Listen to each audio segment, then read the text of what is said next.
A question I've been asked is, what is the spiritual meaning of narcissist relationships? Um, I'm talking energetically. I am not a counselor, psychiatrist, or any of that. Okay, this is purely energetically. And that means that I'm watching the energies and interpreting them.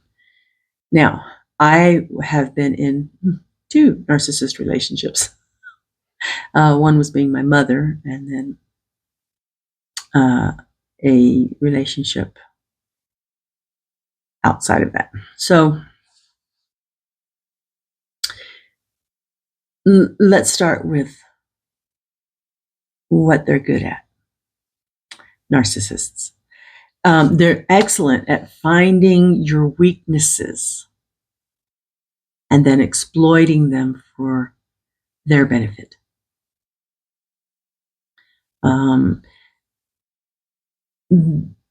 They can find your wounds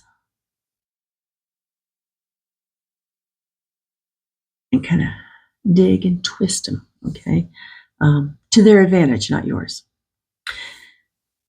So if you're in a narcissistic relationship, you have some choices. One choice is stay in it and stay on that roller coaster ride from Hades.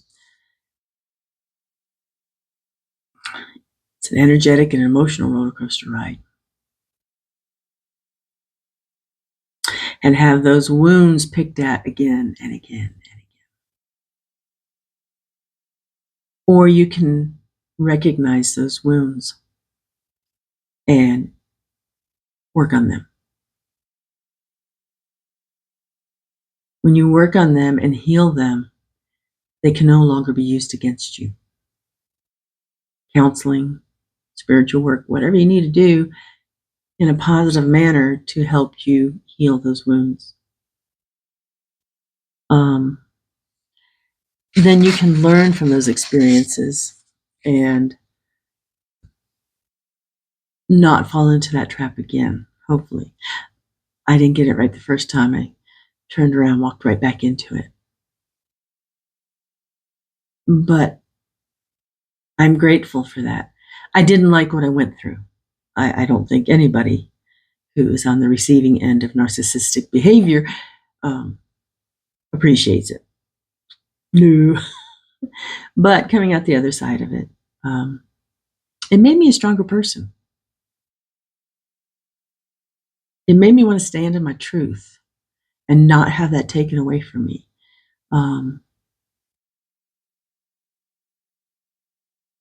That energetically and emotionally, I'm pretty sure, at least for me it was, being in a narcissistic relationship is really hard.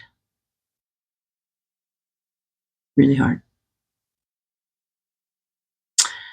But when you decide you're done, which we talked about recently, and you start healing the wounds that started off small and then were dug into more and more and more, made larger, never given a chance to heal. So when you've given those a chance to heal, you become a stronger person, or at least I did. I can go a step further, which will probably tick a lot of people off. But this is my reality. Remember, I'm sharing my reality, is that we chose to have this experience. We asked them to be the narcissist. We asked them to be a villain in our play. And I think I've said this before. My mother did a fine job. And I don't mean it sarcastically. She had a really hard job in this lifetime on Earth with me. But she played the part well. And I benefited from it in the long run. So there's a saying that says it's not the journey. It's not the destination. It's the journey. And I'd like to take that a step further.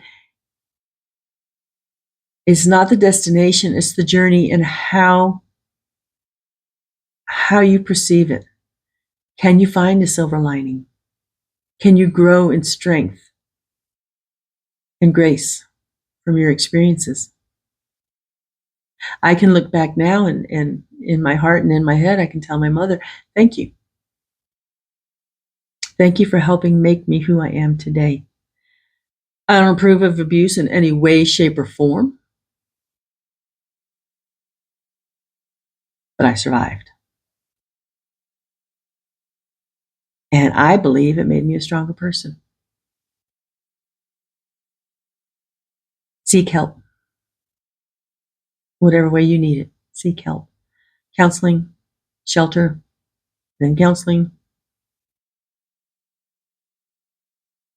Don't let those wounds be picked at anymore. You're done. Start the healing process. It's going to be rough. At least it was for me. But I did it. And I have faith that you can do it too. So, on a spiritual level, my pat answer is to the question, what's the spiritual meaning for a narcissistic relationship? Because you ask them to be the villain in your play.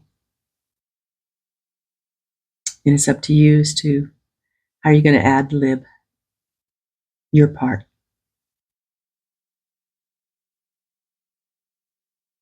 Take the good out of it. Take the strength that you created from it. Move forward and stay out of that trap again. You know, I went from one to another. What do they say? Out of the frying pan into the fire. I married what I knew. So that didn't last long. So I've been married to my husband 30 plus years.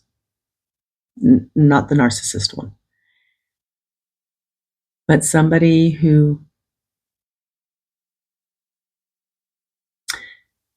kind of made all that struggle that I went through prior to that worth it. It's my partner, not my bully. Seek help. Get a support system. You can do it. So that's my view. Thanks.